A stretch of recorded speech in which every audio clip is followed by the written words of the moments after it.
Everyone, thank you so much for joining us today for a very special presentation, Your Viral Voice, How to Create Conversations That Convert to Sales. I'm Vasil Azarov, CEO at Startup Socials and online events producer at Business to Community. And this webinar today is brought to you by the Startup Socials and eFactor, which are a global community of entrepreneurs, as well as the Startup Marketing Conference, the only digital and lean marketing education event focused on growth. You can learn more by visiting the website, and we'll be sending a follow-up with some more information. Of course, this webinar is also brought to you by Business to Community webcast. A few housekeeping reminders before we get started.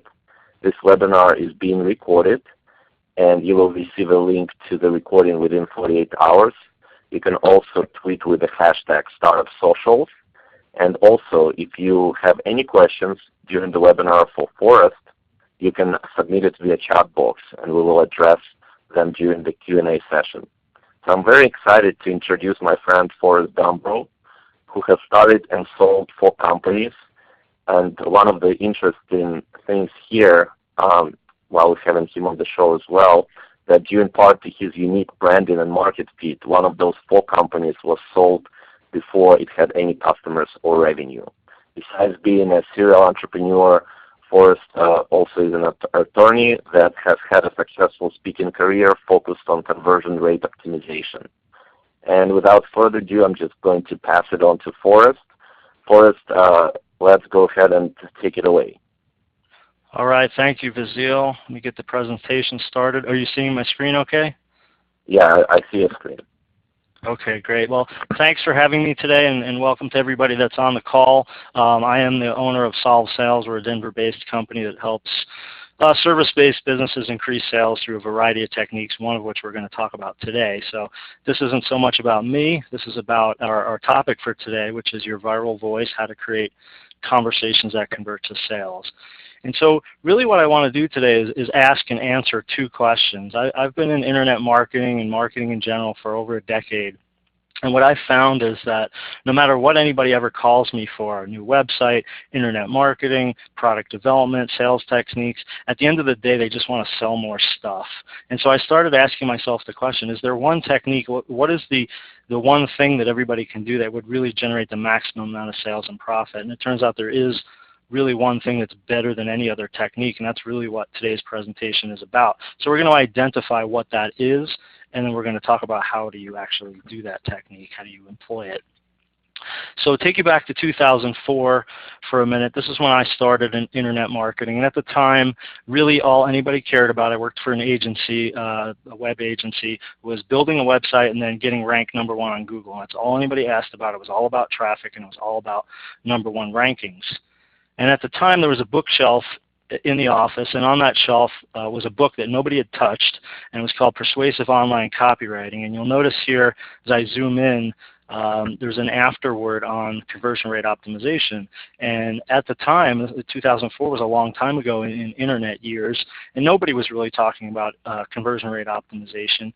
And it just kind of hit me like a bolt of lightning that driving traffic is useless. Ranking #1 on Google is useless if you can't convert that traffic into leads and sales. And so I spent the better part of the last decade really evangelizing and helping clients with conversion rate optimization, which is now relatively mainstream. Lots of people have heard of A/B testing and all that kind of stuff. And it worked really, really well. We had a lot of clients that doubled and tripled their sales very quickly using basic conversion rate optimization techniques. Flash forward to 2013, I started getting more and more clients where we were having some issues. And what I mean by that is we had one client that was a hosting company. And as you know, if you've ever purchased hosting services, a lot of the websites all say exactly the same thing. 99% uptime, great customer service, blah, blah, blah. The same thing. There's really no differentiation. And so this one client started showing sort of a pattern with other clients that they were trying to do what I call polishing a turd. You're trying to fix what is essentially a product or business problem with marketing. In this case, conversion rate optimization. They had hired us to do some new landing pages. The problem was there was nothing really unique about their product or service. So I wanted to contrast that with the following example. And I want you to imagine for a minute that this example is representative of your product or service, whatever it is that you sell. So Halo is a popular video game franchise. Number 5, called Guardians, is coming out pretty soon this year. And most likely, there's a lot of buzz around it. People will be waiting online. They'll be pre-ordering it online. And some of these people are going to take it home. And if the product is as amazing as some of the last ones, there's going to be people like this at home playing the game, thinking something along the lines of this: holy fuck, this shit is sick. And I know that's a little vulgar, but sometimes that's how people talk. And the point I'm trying to make here is that if he's so excited about it, he might pull out his phone and start texting, dude, just got Guardians, and how is it? It's fucking sick, get it now. Sweet, I'm going to GameStop right now. So what are we looking at here? This is what is viral referrals. And for me, this is the holy grail of business. There is no technique, there's no marketing technique, there's no business technique that's more effective and more profitable than generating viral referrals. And you all probably know that anecdotally, but let's look at a little bit of math just to prove the point. So in the world of referral marketing or marketing in general, there's a concept called the incidence of consideration. And what that is about is what is the rate at which, say, media, any kind of media, would actually get someone to consider your product or service. And for all media in aggregate, including online and traditional media, it's less than 1.5%. Now obviously it varies from media to media and industry to industry, but on the balance, all the ads you're placing, all the tweeting you're doing, will get someone to consider your product or service less than 1.5% of the time. Contrast that with viral word-of-mouth marketing. If someone tells somebody else, like in our Halo example, that they should get the product, they're going to at least consider it more than 80% of the time. And again, that varies based on the trustworthiness of the person making the referral, the nature of the product or service, those kinds of things. But obviously, it's much, much higher. The other side of it is the incidence of acceptance, and what that basically means the conversion rate. So at what rate would media get someone to actually make a purchase? Based on seeing it in media, it's less than 2.2%, and for referrals, it's greater than 35%. Now, to put that in perspective, that's a 17,000% difference, which means if you were to put on an event at Madison Square Garden using traditional media to try and sell tickets, and you had 2 paying customers show up, the difference is if you created something that was viral inherently and people were telling everybody about it, that would be like filling Madison Square Garden 2 times. So the point here is, in the first question we posed, what's the most profitable technique? It's clearly viral referral marketing. And so the answer to our first question is that we need to intentionally create something, and we're going to investigate what that something is, that triggers your customer's referral reflex. There's nothing more powerful in marketing and business. And the reason why I kind of switched gears from conversion rate optimizations from that hosting client we were talking about, there was an anomaly. When I was working with them, they specifically hired us to improve the sales of their virtual private server hosting. And their Cold Fusion hosting sold like hotcakes all day long. They didn't have to do any marketing. They were just known in the Cold Fusion developer community as the place to go to host Cold Fusion applications and things. And when I asked the owner, well, how did you create that? How did you create that reputation? His response was, I have no idea. And I wasn't satisfied with that. I wanted to know how you can create viral referral behavior on purpose. And that's really what we're going to be talking about today. So how do you do it? Well, the rest of the presentation is broken down into 3 sections. There's a mindset you need to adopt, a framework, and a toolbox. And we're going to go through each of these in turn, and they'll give you a whole set of tools that you can use to try and create this in your own business. So first, the mindsets. We're going to go through a bunch of mindsets, and then I'll wrap it up into sort of a meta mindset at the end. So the first thing I wanted to point out is that we're talking about viral products, not viral videos. We're all familiar with the funny cat videos and the things that float around on YouTube and Facebook that everybody passes along, or the funny Super Bowl commercials that people talk about on Monday morning, but nobody can remember what the commercial was even for. Compared to something like the Krispy Kreme craze a bunch of years ago when they started expanding across the country, people that were familiar with Krispy Kreme were telling all their friends, you've got to go try the donuts, and all of the conversation was about the actual product. So that's not to say that viral videos can't be a part of the program and what we're talking about today, but if you're going to make a viral video, make sure it has something to do with the product, so when people are talking about it and passing it along, the conversation is actually about the product. So that's the first mindset you want to adopt. Now I also want to address I'm using the word product a lot. Some people on the call might be thinking, well, I don't work on our product, I just do our Twitter or Facebook or paid search, or our product is boring, no one would ever talk about it, or we don't even sell products, we sell services. So I'm going to give you an example right now to wipe all these concerns right off the board and let you know that no matter what industry you're in, no matter what you sell, no matter what your job title, what we're talking about today is applicable to you, or can be.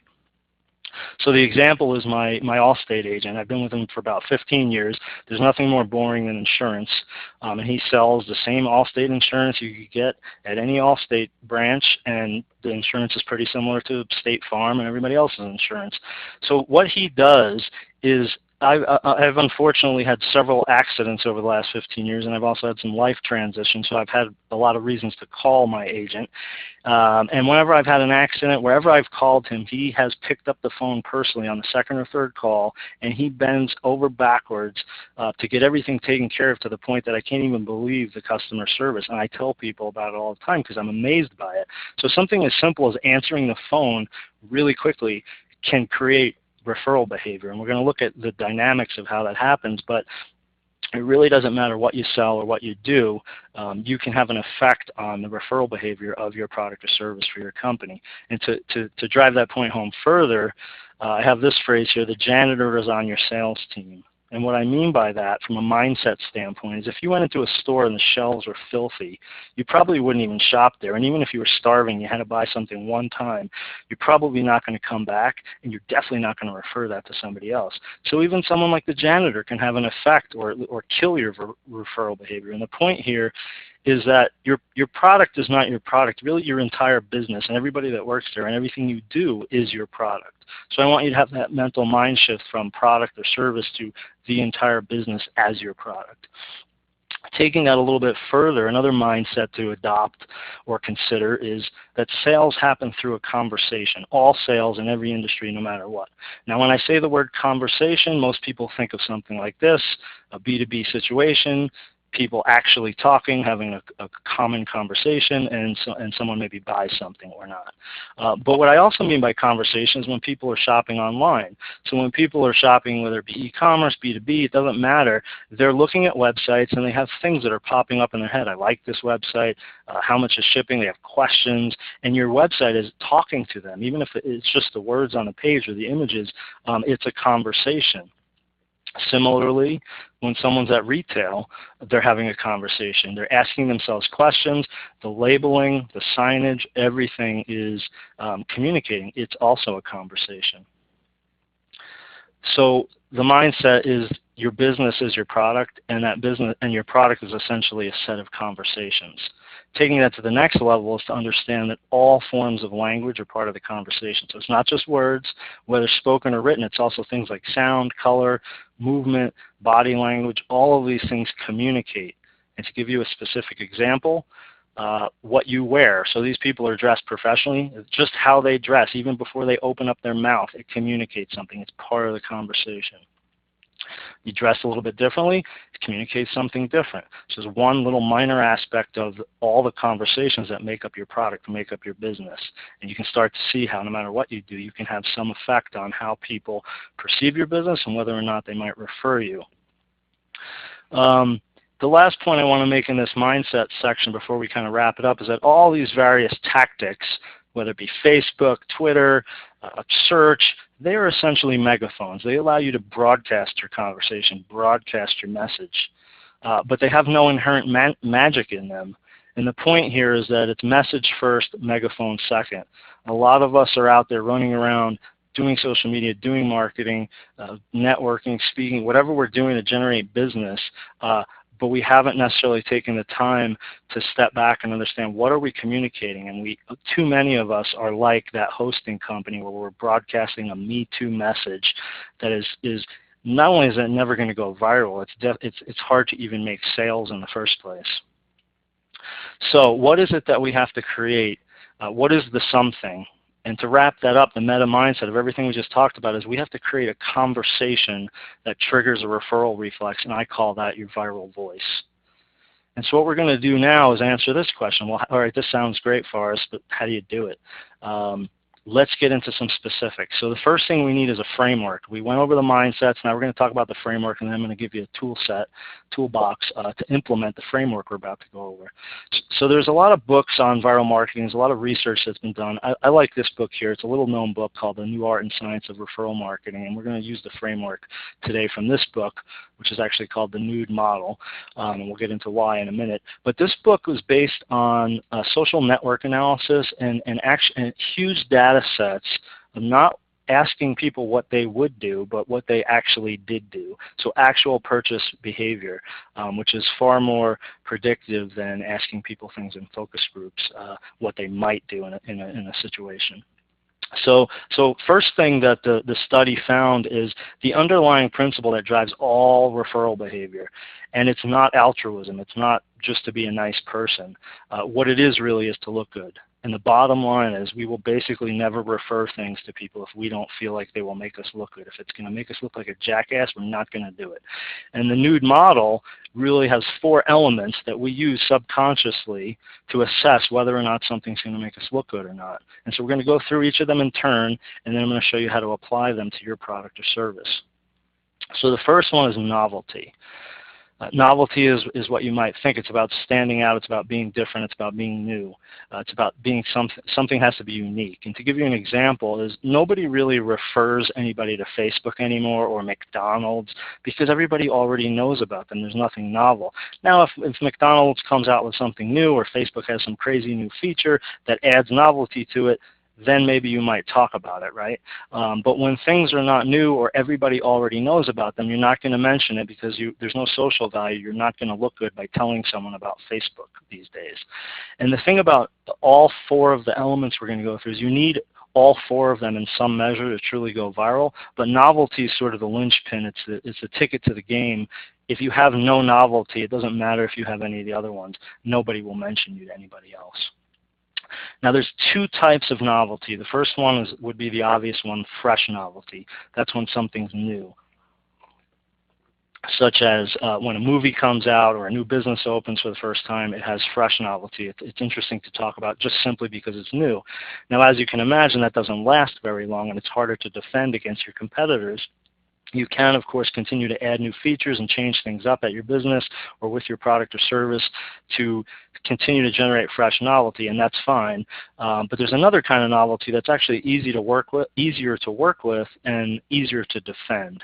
And that's what we call contextual novelty. And that's about being different than everybody on at least one measure, at least one feature, at least something about your business. You're different than everybody else in your space. And that could be the basis of the novelty that triggers someone to talk about you. So let's look at some examples of contextual novelty. Uber, obviously the popular rideshare service, is different than taxi cabs. They have an app. It's so the whole way you hail a ride is different. It's novel. You don't have to pay with cash or credit card. It's all taken care of through the app. So they've eliminated that whole payment process at the end of the ride. And it has contextual novelty, right? And Bill Gurley, general partner at venture capital firm Benchmark, was quoted as saying, the product is so good there is no one spending hundreds of thousands of dollars on marketing. And this is really the whole point of our talk today, is that there is nothing more effective. If you can create this type of viral referral behavior using these models and tools we're going to be talking about, the profitability goes through the roof. So the next, after novelty, is utility. So we won't refer anything unless it's novel. We also won't refer anything if we don't know who to refer it to. So utility is about usefulness. And to give you a specific example, the popular dating app Tinder is useful for 20, 30, and 40-year-olds that are single. It's not useful for your 80-year-old grandmother. You would never refer Tinder to your grandmother. So utility is about who could I refer this to, and how do we add utility to your product or service such that I know who to talk about it with, right? In our Halo example, you're going to mention a video game to your video game playing friends, but again, not to your grandmother who doesn't play video games. So how do you add or fix utility? Let's take a general example, like you're opening a restaurant or you own a restaurant. Now restaurants are very general. They have very general utility, meaning everybody eats and everybody eats out from time to time. So you might not know who to refer a restaurant to, even if it was novel or great. Who specifically might like it in your network of friends and family? Well, you can add something such as, let's say, a vegetarian section of the menu, even if you're not a vegetarian restaurant, and that automatically adds utility, so because it gets you to think in your head, oh, this restaurant is novel and awesome and I want to tell people about it, and specifically I'm going to tell my friends that I know are vegetarian. So that's just a simple way to add utility to your product or service. Another example, more in the software arena, Mint, the popular financial app and software. It's also, again, general. It tracks finances for anybody. So if you wanted to create a competing product or service and you wanted to add utility so people were more likely to refer your competing software over Mint, maybe you add special features that are specific to new parents that need to save for college or something like that, and you spin it a little bit different. You have some different features. Now all of a sudden you might hear a conversation, hey, don't use Mint, use this other service because it's even better for kids. So that's, again, another example of niching or adding utility so I know who to refer this to. The third element in the nude model is dependability. And again, if we think about our driving force for referrals of looking good, we will never refer something to someone if we think it's going to make us look bad. So we won't refer that software, we won't refer that restaurant, we won't refer that movie if we don't think it will be as advertised, if we're not sure the service will be consistent. And really what it is about, dependability, is about consistency. It's not to be confused with infallibility or perfection. It's not to be confused with best in class. What it means is it basically performs as expected. I feel comfortable telling my friend to go check this out. The video game would be a great example. I mean, each video game cartridge, unless it was a defect, is basically going to perform exactly like every other video game. So that has dependability sort of built in. McDonald's and Walmart, for example, don't have any novelty. They're not candidates for a lot of referral behavior, but they're predictably mediocre.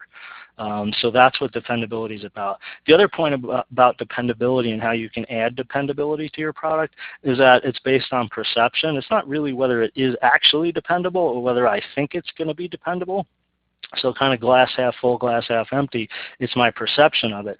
And so to give you an example from the past, Domino's Pizza, of course, when they first came out, they had their extraordinary guarantee of we'll deliver in 30 minutes or less, or your pizza is free. So using something like an extraordinary guarantee gives off the perception of dependability because people start to think in their head, well, geez, if they're going to make that kind of a crazy claim, it must be dependable.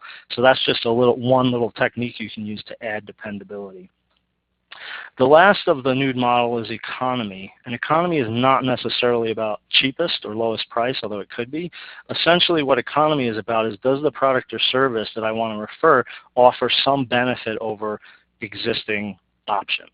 And so here's a very simple example. Convenience could be the economy that warrants a referral. So let's say you have a dry cleaners in your hometown and it's 10 miles away from your neighborhood, and then a new one opens up that's basically the same, and the only difference is that it's only 1 mile away from your neighborhood.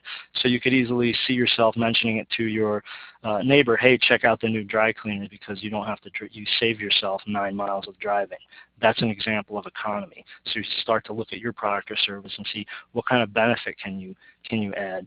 And so that's the nude model in a nutshell. And what I want to point out here is that you can have 100% of each of these four for a total score of 400%.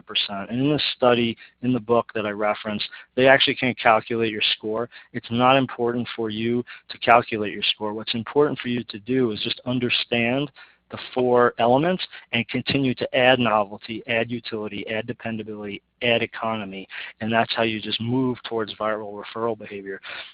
And they've actually found very predictably that when you reach 315% score across all four in any combination, it doesn't matter what the combination is, you actually reach a viral tipping point where everybody that uses your product will tell somebody else about it, and it's a 1-to-1 ratio, and that's when it truly goes viral. So again, the point here is Don't worry about your score. Just start adding in each of these 4 categories, and you'll see your referral behavior moving up.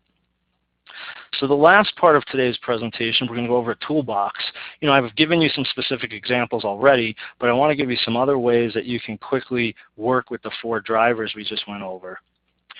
And so there's really 6 buckets of tools that you can use, and we're actually only going to talk about the first 3. The listen, the map, and the create. I'm going to go through each of them real quickly now. Well, actually, I'm going to start with the last 3. So broadcasting, amplifying, rekindling. Broadcasting is what you would think. That's all of the tweeting and all of the marketing and search engine optimization, all the things we typically do, TV ads, whatever you do to broadcast your conversation, your message. Amplifying it is just taking it to the next level. Events, celebrity endorsements, working with influential bloggers to just amp up the message more so than you can do on your own with your own paid media. And then rekindling would be revisiting a lot of the nude model elements and adding fresh novelty and keeping things going. So we're going to talk about listening, mapping, and creating, because that's the part that our friends at the hosting company and most people basically skip. They just go right, they take whatever product or service they have and they just start broadcasting. And we want to work with the first 3 and really amp up our score on the nude model. So let's talk about listening first. There's lots of talk about social listening and getting the pulse of the market, and there's lots of expensive tools out there to help you do that. We're not going to talk about all the social media listening tools. Instead, what we're going to do is just give you some down and dirty things you can do right away to start to understand what are people talking about. Now, what are you listening for? Well, here's a few things you can listen for. Listen for that would give you access to ways in which you can innovate and sort of activate the nude model, if you will. So listening for complaints and problems. What is the current context or the current conversation in your industry around your type of product and services, or around your actual brand if you have a bigger brand that people are talking about? What are the core purchase drivers? Do people purchase your particular product or service based on things like price or geography and location? What drives buyer motivation? Why do people, looking at the #1 product in your category and figuring out why people buy that one can give you a lot of insight into the next areas that we're going to be talking about. Who's talking about it, when are they talking, and where are they talking? Again, giving you a whole context for what you can do to improve your viral referral behavior. So here's a couple of examples of places you can look to start just free 5-minute, 10-minute, half an hour research. Let's say you wanted to create a new iPhone case and you want it to be something people talk about and have more referral behavior. So start doing research, look at the customer reviews. In particular, you can find golden nuggets in negative reviews. Certainly the positive reviews will give you clues as well, but the negative reviews can basically be areas that you can innovate right away and create novelty. So here's a negative review for that case. Great protection for the wrong side of the phone. Time to find a case that actually protects the screen.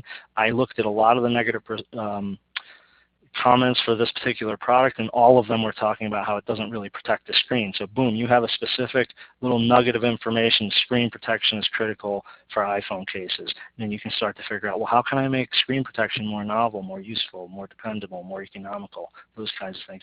And also just to point out here that on this particular review, the manufacturer actually responded, just proving the point again that business is a conversation. It's a set of conversations. Another little quick down and dirty technique you can use is the advanced Twitter search. So you can put in keywords, and you can see on the bottom here, you can check off negative, looking for people complaining about things. Again, these are just free, simple ways you can start to look at the conversation, figure out what people are talking about in your space. Another couple of examples, so obviously it's just basic Google research, can give you a lot of insight into what people are talking about, looking for news articles about your product or service. Another one that's often overlooked, if you sell something physical at retail, going in and talking to the sales reps at, let's say, Office Depot or any big box store and picking their brain about what do they recommend. When someone comes in looking for a product in your category, what do they talk about? Which one do they recommend? Why do they recommend it? I did this, actually, I was considering inventing an iPhone case recently, and I went into a bunch of cell phone stores, and the reps, the people working at the store were more than happy to give me tons of information about what the best sellers were, why they were the best sellers, why they recommended them, what customers said about them, that kind of stuff. Of course, good old-fashioned getting on the phone and doing customer surveys and interviews can be helpful, talking to customer service staff if that's available. And then if your product or service is in a particular niche area or is a specific, very easily identifiable target audience, such as moms, get out in their environment and talk to them, see what they're talking about. Again, we're just trying to listen at this point. The next thing is we're doing all this listening, we're taking notes. We want to start mapping out the conversations, because when we start mapping it, it's going to put some structure around it, and it's going to allow us to really work with the elements, the drivers of referral behavior. So here's just a couple of simple ways to map information. One of them is what I call a moment map. And you simply start with, let's say a software example. Let's say you're selling software. You just map the buying process. So maybe it starts off with a boss says we need new software, and the employee starts doing Google searches. They visit several websites, and you just simply ask yourself, and then what happens, and then what happens, and you map it out. And once you have this map, this information mapped out, you can then compare that to your new model, and you can start to ask yourself, at what point in this common process could I add novelty? Could I do something different? Could I add something that would add utility? And you start using the model with the information that you've gathered while you were listening.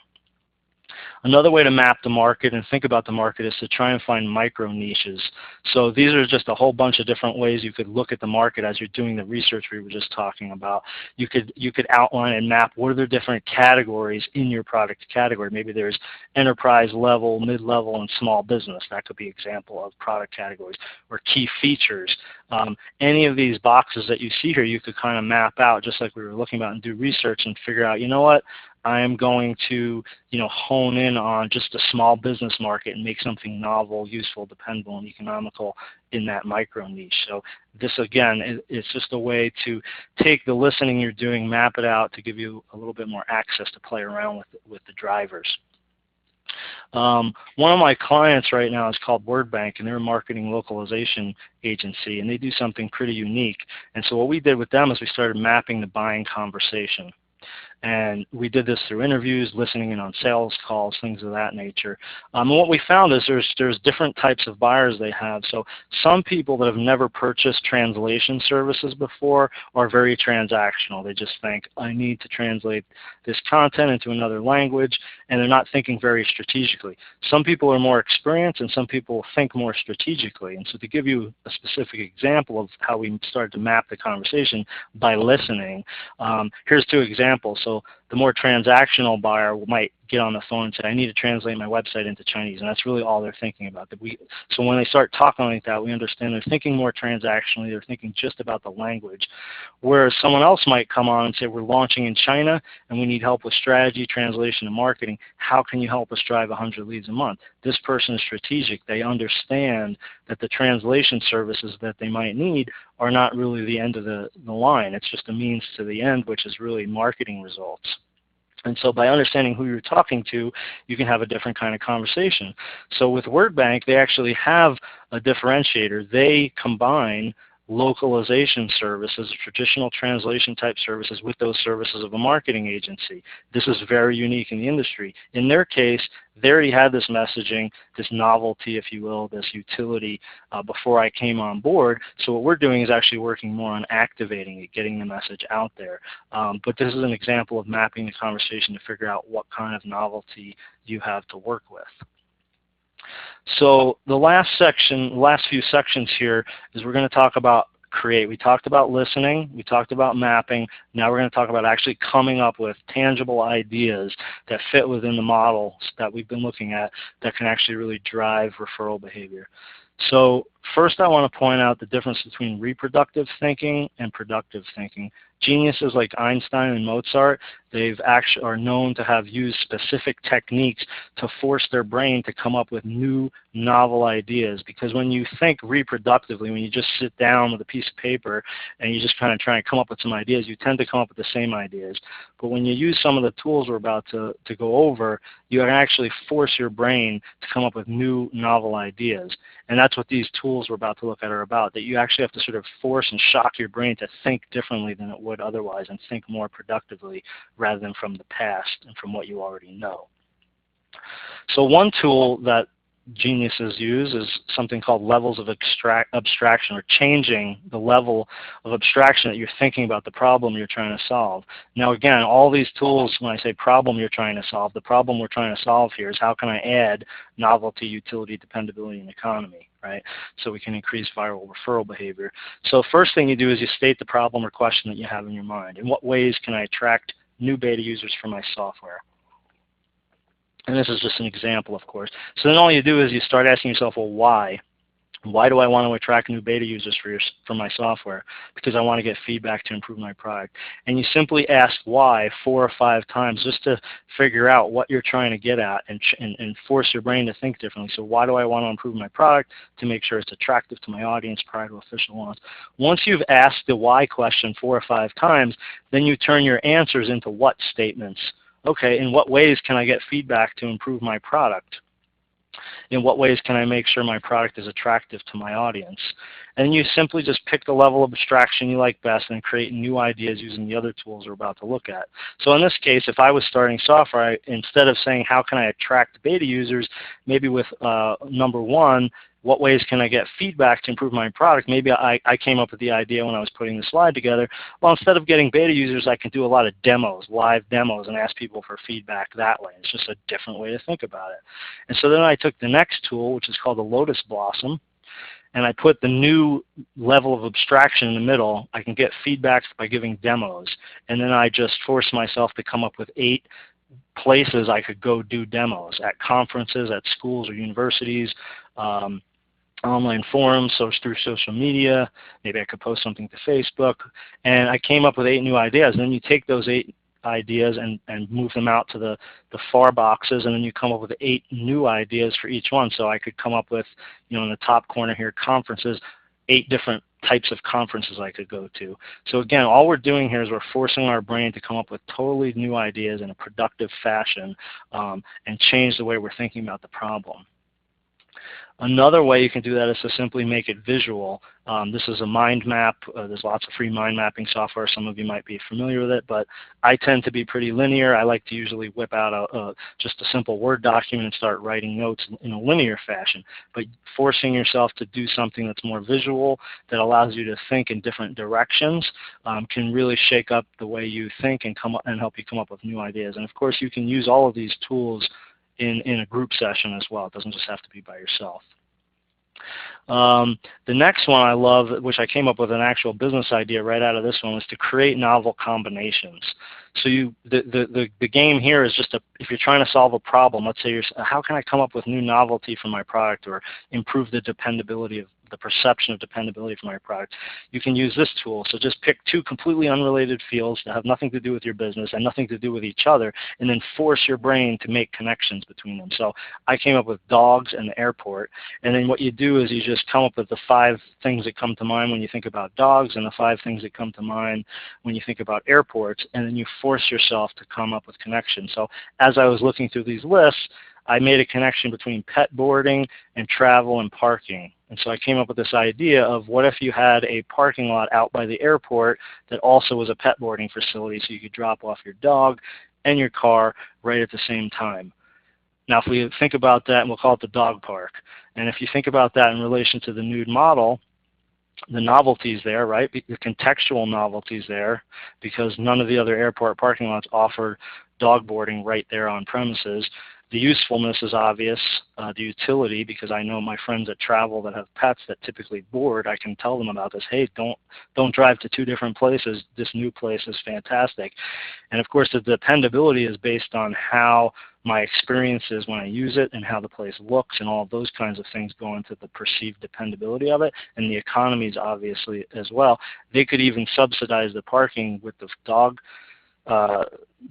boarding, so maybe the parking's $1 a day instead of $8 a day like it is at the other parking lots. You can see how a very simple concept fits into the nude model and easily be something you would refer people to, instead of just being another parking lot out at the airport handing out coupons and trying to beat everybody over the head with a low price, which is pretty much all they ever offer. Okay, so the last section here, last set of tools come from the world of trees. And trees is a theory of inventive problem solving, and it was created by this German Genrich. I can't pronounce his last name, so I'm not going to try. But essentially, he was an inventor, and he worked at a patent office for decades, and he looked at literally hundreds of thousands of patent applications over those years. And what he found is there's actually only 40 solutions to every problem. Every problem that came through, every invention that came through always boiled down to these 40 solutions. And they can, while they were generally engineering in nature, they can actually be applied or used in business and marketing as well. So we're going to look at not all 40 of them, just a few of them. So the first one is called taking out. And that's simply about if you could possibly solve a problem by removing something. So if you think about the nude model, how could you use taking out, removing something that's typical in the marketplace, because you've done your listening, you've done your mapping, what could you take out to differentiate yourself that might get people talking about you? Well, Amazon's one-click is an example. Once you fill out your information once, you never have to fill it out again. They took out the whole checkout process. That was pretty unique when they first did that. In fact, I think it's patented, or it's certainly a registered trademark. Enterprise, when they first came out with they took out the entire process of having to get a ride to your rental car. They'll come pick you up. That's unique. They took something out of the process. Another example, we'll go back to Tinder again. They're different than Match.com or some of the more traditional online dating sites where they have profiles. Tinder really has basically no profile and no messaging until you match up with someone. So it's just swiping through pictures. Again, they took stuff out, and that made it unique and different.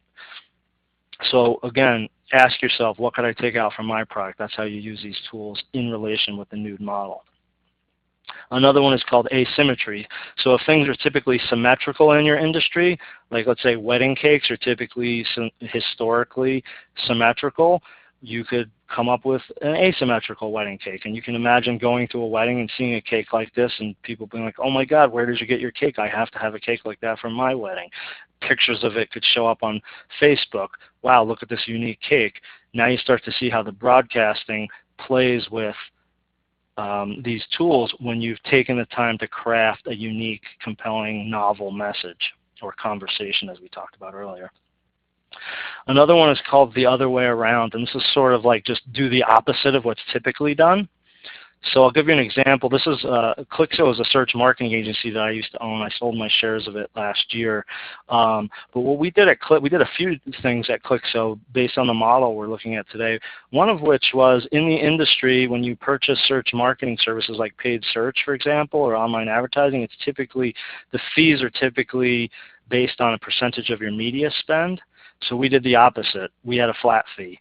Because to us it didn't make sense. Why would you pay an agency to manage your media and they would increase your fee simply because you increased your budget a little bit? If their workload was exactly the same, that didn't make any sense. So we went with flat pricing, and that's not 100% unique. Other companies do that now, but at the time it was pretty unique. We also only had month-to-month contracts, and 10 years ago when we started, a lot of people forced everybody to sign 6 and 12-month contracts. So again, just simply doing the opposite of what everybody else does made our sales and our referrals go up. The other thing that we did, which is not necessarily using this particular tool, the opposite, is we combined things. So we were about traffic and conversion rate optimization, what I talked about all the way at the beginning.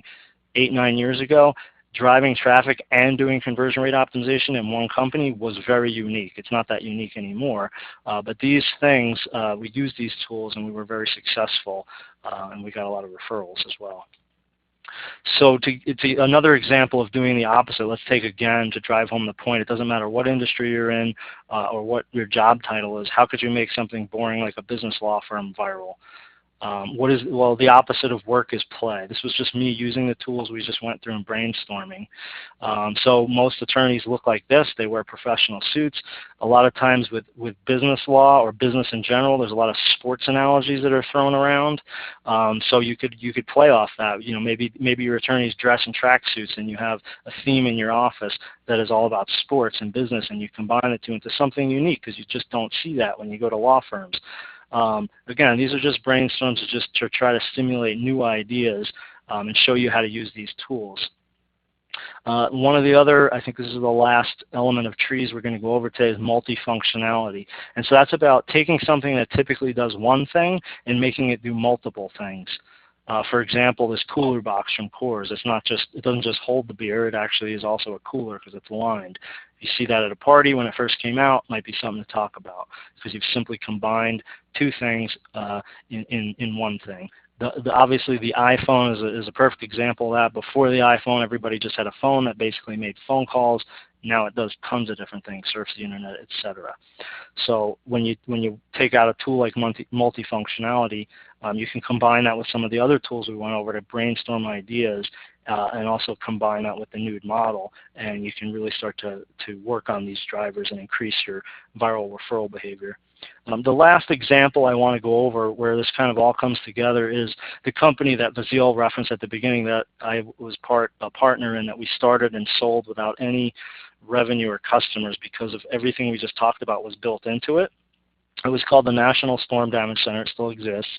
And what this was designed to do was to partner homeowners with reputable roofing contractors when they had storm damage. It's a big problem area of the industry. There's a lot of scam artists that drive all over the country trying to get insurance money when there's hailstorm, things of that nature.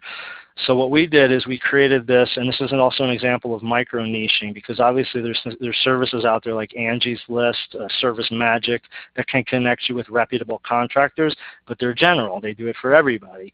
So we said this is specifically for storm damage contractors only, and in particular roofs. And so what we did to work with the four drivers, the novelty, utility, dependability, and economy, in terms of novelty, it was novel just because it was new. It was also novel because it was the only one that was specifically focused on storm damage. In terms of utility, the utility is pretty obvious. It's for homeowners or contractors that want to be certified and appear as reputable. So we had a lot of contractors referring it to each other.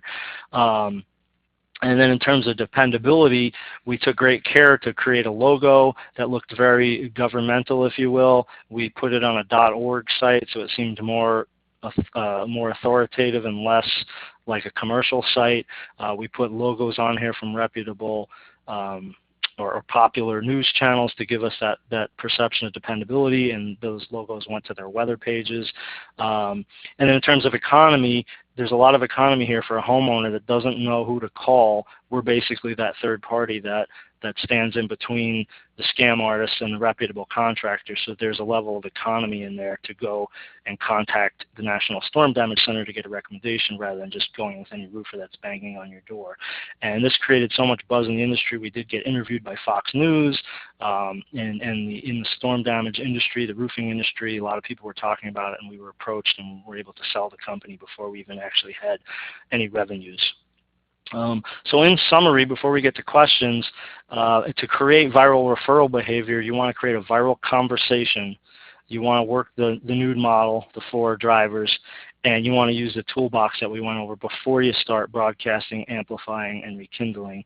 And I wanted to make one last point, because if we go back to the Halo example, and we're talking about viral referral behavior, it can all sound very idyllic. The point here is that a lot of the tools that we talked about today and the mindsets, they point you to maximum profitability. Even if you never go fully viral, simply by adding some of these drivers and using these tools, you're going to, at the very least, differentiate yourself and not be like the hosting company we talked about at the beginning. And you're going to just even make it easier for yourself to make just basic sales, even if you don't quite go fully viral. So with that, I will end the presentation today, and we'll have some time for questions, and I'll turn it back over to Vasil. Awesome. Thank you so much, Forrest, for this great presentation. Always great to have you at our events. Looks like we have some questions coming in. We have time for about 5 or 6 questions today. And just before we dive into Q&A, a couple of quick reminders. For all of you who attended the webinar today, and for those who watch it on demand, we will be sending a follow-up video. And we'll be, as well as if you have any questions at any point right now, feel free to submit them via chat box. And later on, what would be the best way to follow up with you, Forrest, in case we don't get to all of the questions? The best way to follow up is simply to email me at Forrest with 2 R's at solvesales.com. Cool. The best way is to follow up via email, and we'll be sending that information via follow-up email as well. So one question that we received here in terms of the viral voice concept in general? Is it something that you recommend implementing before you actually start building your product, or do you feel that it will be useful at any stage when you already have your product, when you're ready to promote? And just as a follow-up, I know that I recently had a few guests who emphasized the importance of building a great product before generating the growth. So the first part of the question is when. The second part of the question, what do you do if you feel that you already built a product that is not necessarily viral? Right. Well, certainly in all cases, it's best to do it at the beginning. The more you can do at the beginning before you launch, the better. So if you haven't actually launched and you have an opportunity to do some more listening, to use some of the tools and try and add novelty, add utility, add dependability, absolutely take some time and do that. That's a strong message, to do as much of that as you can. Now, again, you don't want to get bogged down. There's the lean startup methodology, and you do have to get out there and get feedback. But if you listen enough and you really work these tools, you can get a lot further along than I think people do, even when they go iteratively. So the sooner the better. But but by all means, you can do this at any stage of the game. So if you're a hosting company and you're bogged down and you have a Me Too product, whip out these tools and get to work and start figuring out how you can change things up, how you can be different. So it can work at any stage of the game. Obviously, some people have products that maybe they're physical products with they're already distributed nationally. I definitely cannot change the actual physical product, and that's why you go back to the mindset that I was talking about, that your business is a conversation, that there's lots of different things. So just changing your customer service, even something like, let's say, changing the tone of voice on, let's say, Facebook or on your website to be really wacky and out there, or very funny. You can add humor to the way you talk about it, and you haven't actually changed the physical product at all.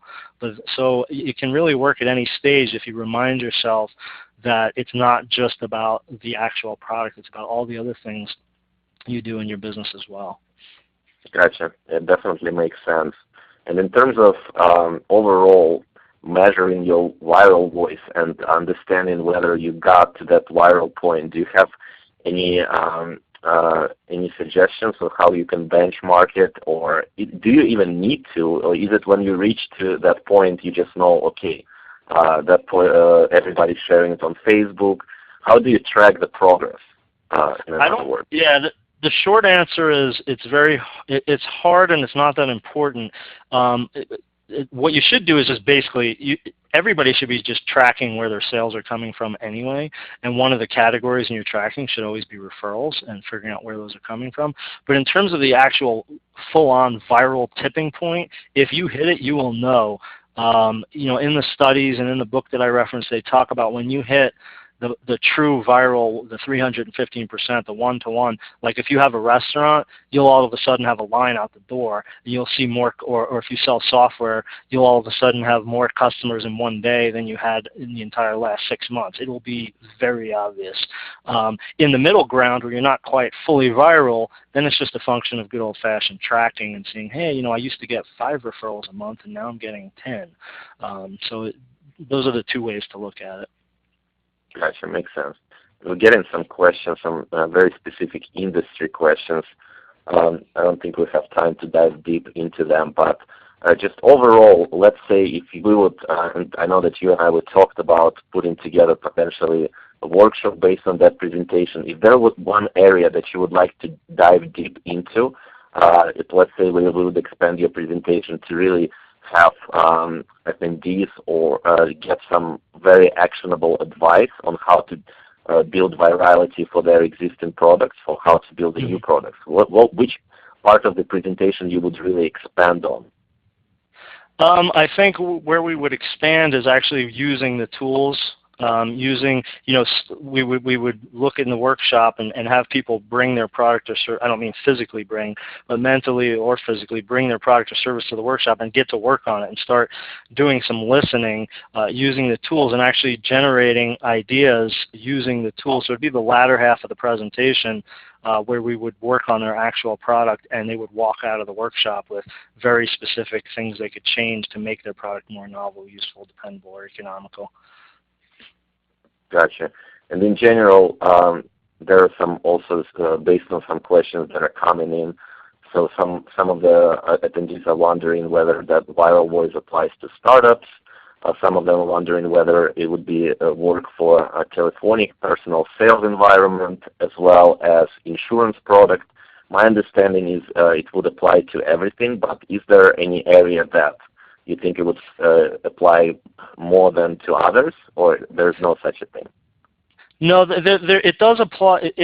The short answer is that it can apply to anything because, again, we talk about those sections in the presentation where you have the mindset around whatever your job title is and whatever you do, you could potentially create something that makes it more viral. That said, there are certain factors that make it easier. For example, people just naturally talk about movies. They're more referral ready to go. You know, something like people generally don't talk about mouthwash, for example, because you don't want to refer mouthwash to someone because it implies they have bad breath. Another area that makes things easier are things that people use out amongst other people, like, I don't know, like clothing, for example. You know, you wear that out, and so it's more natural to talk about something when you're out with people. So there are certain types of industries and certain types of products that lend themselves more naturally to viral referral behavior. And some of the factors I just mentioned, you know, using it with other people, something that's very social in nature that you like books or movies. But that said, I gave you the example of my insurance. Nobody talks about insurance with people generally. I tell my people about my insurance broker all the time because the way he does his customer service is so unique, it's unbelievable. So it really can apply to everything, but yes, there are certain areas where it's easier. Great. It looks like we have time for just one more question, and I'm going to rephrase the question from Maria slightly. She's wondering whether, again, this methodology applies to both startups or enterprise or companies at different stage. So what would you do if, let's say, things are working for you and you are an established company, right? But you would like to, and some of the enterprise companies, larger companies, are not necessarily risk takers, that I know for a fact. But let's say you would like to take that to the next level and would like to implement some of the strategies presented by you in this presentation. Is it something that you would recommend for some established brand that may be growing slowly, still hitting the numbers, but would like to try something different? So I guess the part of the question that Marie is asking, would it even apply just kind of trying to tweak your viral voice if you already have an established voice just to generate some huge gains in a very short period of time? Is it something that you would recommend? Yeah, I mean, obviously the company culture and the leadership have to have buy-in. But if you can't, if you're in a conservative space or something like that, one way you could do is just kind of step to the side. And what I mean by that is maybe you can create a separate brand to play around with it on the side that wouldn't affect your main brand. But yeah, absolutely. This is not really, I mean, this is Startup Social, but when I created this presentation, it really didn't have anything specific to do with startups. I mean, again, I'll just go back to the insurance example, or even a restaurant example. Your restaurant could be in business for 20 years and you have done none of what we talked about today. There's no reason you can't start adding stuff and changing things about your restaurant today. It really doesn't have anything to do with whether you're a startup or not. Startups do have a bit of an advantage to work with this stuff right out of the gate before they launch, and that is a little bit of a benefit. But there's no reason any business can't do it at any point. And if there is some roadblocks with management, by all means, you can create a separate brand, you can create a microsite, you can split off a particular part of your product or maybe part of your product line, create a new service, and try it out on the side if you don't want to, affect your main brand. Yeah, and I really like that you mentioned trying to create a sub-brand, because this is something that I also heard from some of the other speakers that we previously had, specifically in the large enterprise that are trying to innovate. They need to build something along the lines of innovation colonies, so to speak, so to change the effectiveness of conversations that they are having in general. So thanks so much for joining us today. Unfortunately, we ran out of time. Is there anything else, just final words of advice for our attendees? Again, please repeat how they can find you, and then we'll say goodbye. Yeah, my parting advice is don't let this be one of those webinars you're like, wow, some great ideas, and then go back to just doing it the same old way and broadcasting. Take a little bit of time and try, even if you can just add one element from what you heard today, it can really help. And again, you can email me at Forrest with 2 R's at solvesales.com. Thank you guys, and thanks for everybody that came. Thanks so much, Forrest. Thanks everybody for joining us, and have a great day. We'll see you soon.